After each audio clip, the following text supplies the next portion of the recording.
I recently visited the wonderful city of Athens, Greece, and there were two things I saw everywhere which I didn't expect to see. The first was graffiti of, well, this.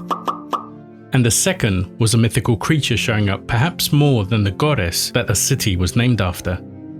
I began to wonder where this creature came from, why it was so popular, and why it's still so recognisable today. Welcome to the mysteries of mythology. Centaurs.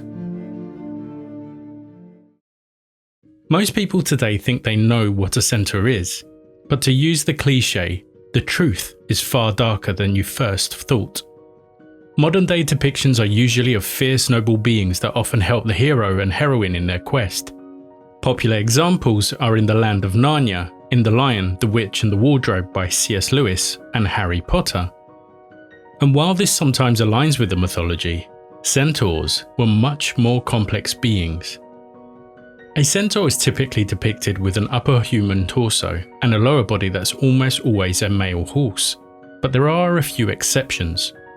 Female centaurs were called centaurid, though they appear less frequently in myths than their male counterparts, with the most famous being Hylonomy. She was a female centaur known for a deep love for her husband, Centaurus, and her tragic suicide after his death in battle, where she impaled herself on a spear to join him in the afterlife. In ancient myths, centaurs were not gentle beings. They were portrayed as violent, predatory creatures that hunted and terrorized humans. Many think the human half represents civilization and reason, while the horse half represents animal instincts, excess, and uncontrollable desire. The word centaur is Greek in origin, but centaur-like figures can be traced as far back as the Babylonian period in the 16th century BCE. The Kassites, who entered the Fertile Crescent on horseback, ruled southern Mesopotamia. They created carved boundary stones called kuduru to mark land ownership across the borders. On some of these kuduru, we can find centaur-like figures, human torsos attached to winged horse bodies. There are examples from 1186 to 1172 BCE in modern-day Iraq that depict centaur-like creatures. In these images, they are armed with bows and weapons, engaged in hunting, and likely serving as protective symbols for the Kassites or warning symbols for foreigners. There's a chance that Kassite influence probably reached the Aegean, including the Mycenaean Greeks, helping introduce the centaur concept to Greek culture. Centaurs began to appear in Greek art from around the 10th century BCE, with the Lefkandi centaur considered to be the oldest known Greek example. The early designs varied.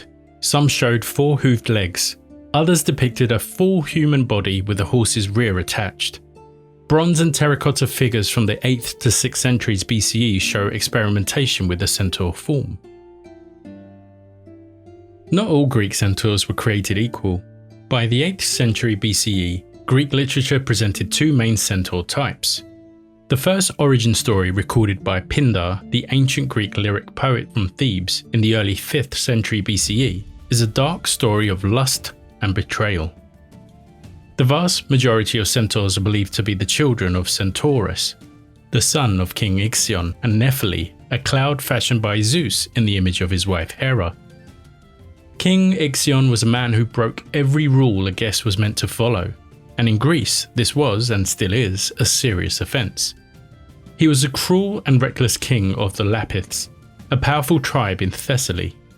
Ixion should have paid the bride price for his father-in-law for the marriage of his daughter, but Ixion made excuses and had no intention of paying. His father-in-law decided that if Ixion wouldn't give him the bride price, then he would take it, and stole several of Ixion's prize horses. After hearing what his father-in-law had done, Ixion invited him to a feast, but before the feast began, he threw his father into a bed of burning coals. Soon after, Ixion went mad and lost his kingdom. He begged the other princes to allow him forgiveness, but none did. Uncharacteristically, Zeus showed him mercy. He invited Ixion to Mount Olympus, welcomed him as a guest and gave him a place at the table among the gods. But instead of being grateful, Ixion saw Hera and was aroused by her. Zeus soon realized what Ixion was planning, but instead of striking him down then and there, he chose a more sinister punishment. From a cloud, Zeus formed an exact copy of Hera and named her Nephele. Ixion, blinded by lust, believed the cloud was the real goddess and made love with Nephele, thinking he had succeeded in his courtship. But in doing so, he had sealed his punishment. From their union, a child was born. Some versions of the myth say that Nephele gave birth to the first horse-human creature. Other versions say she gave birth to a man named Centaurus. Centaurus was violent, uncontrolled, and unable to live among humans. He fled to the mountains of Thessaly, and there he mated with the Magnesian mares, wild horses that roamed the region. From this unnatural union came the race of centaurs. In either version of the story, these centaurs were savage, drunken, and dangerous. They hunted humans, attacked villages, and were known for their lack of restraint. Wine, violence, and desire defined them. And for Ixion, Zeus bound him to a flaming wheel and hurled it into the sky, where it spun endlessly through the heavens. The second and most popular centaur was Chiron, the benevolent centaur. Chiron's parents were the nymph Philyra and the titan goddess of time, Kronos. While the parents of Chiron are agreed on, there are two main origin stories. In the first, his mother Philyra turns into a mare to escape Kronos' unwanted advances. He then becomes a stallion and sexually assaults her. This act of rape and unwanted sexual advances is a key point that is repeatedly seen associated with centaurs.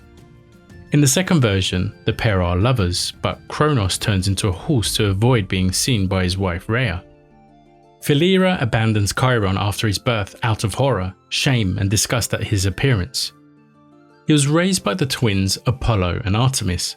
Under their tuition, Chiron gained the skills of his adopted carers.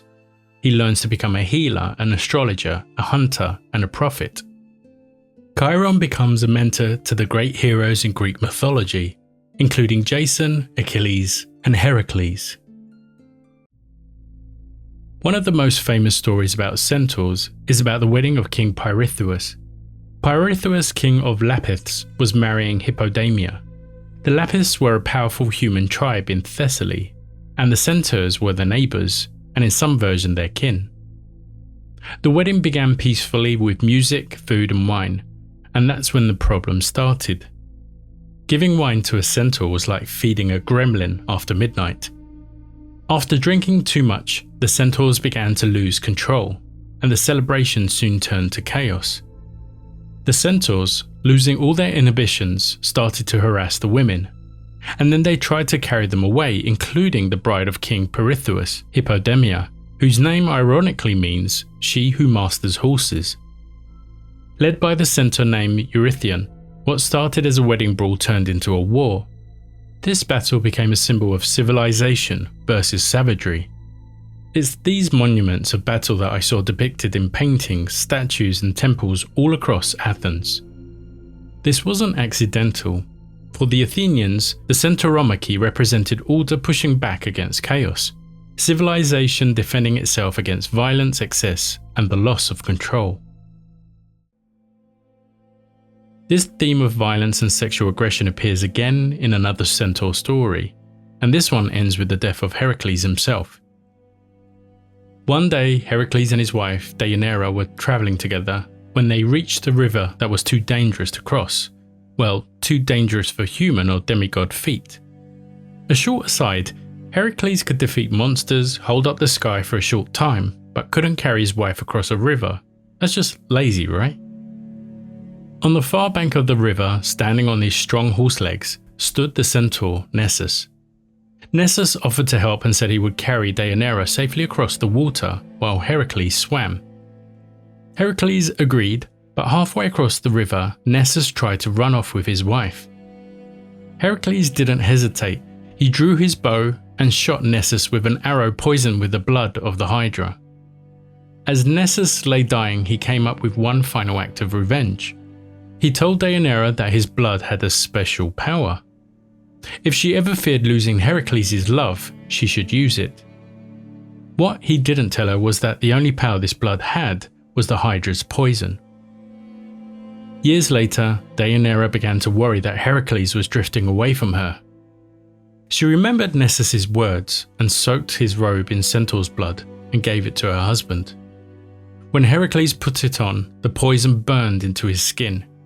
He tried to tear the robe away, but it clung to him, eating into his flesh. Realizing what she had done, Deianira took her own life, and Heracles, unable to endure the pain, built a funeral pyre and ended his suffering in fire. During an earlier labour, Heracles was travelling through Arcadia while attempting to capture the Erymanthian boar. During his journey, he was welcomed by Pholus, a civilised centaur and friend of Heracles who lived in a cave. Pholus followed the customs of hospitality and offered Heracles food and shelter.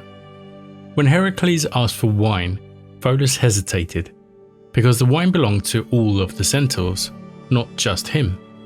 It was a gift from the god Dionysus. Heracles insisted, and when the jar was opened, the smell of the wine spread across the mountains. Other centaurs soon arrived, angry and armed, and fighting broke out. Heracles fired his arrows, still poisoned with the blood of Hydra, and one of them struck Chiron. It was an accident, but the wound would not heal. Chiron was immortal, which meant he couldn't die, but he could still feel the pain, and the pain was endless. Unable to endure it, Chiron offered up his immortality so that Prometheus could be freed from his punishment. Zeus accepted the exchange. Chiron was finally allowed to die, and in honour of his wisdom and restraint, it was placed among the stars, a centaur set in the sky forever as the constellation of Sagittarius. There are a few theories about where the idea of centaurs came from. Some think it may have developed when early tribes saw men on horseback for the first time. In the commotion, it would have been difficult to distinguish man from animal.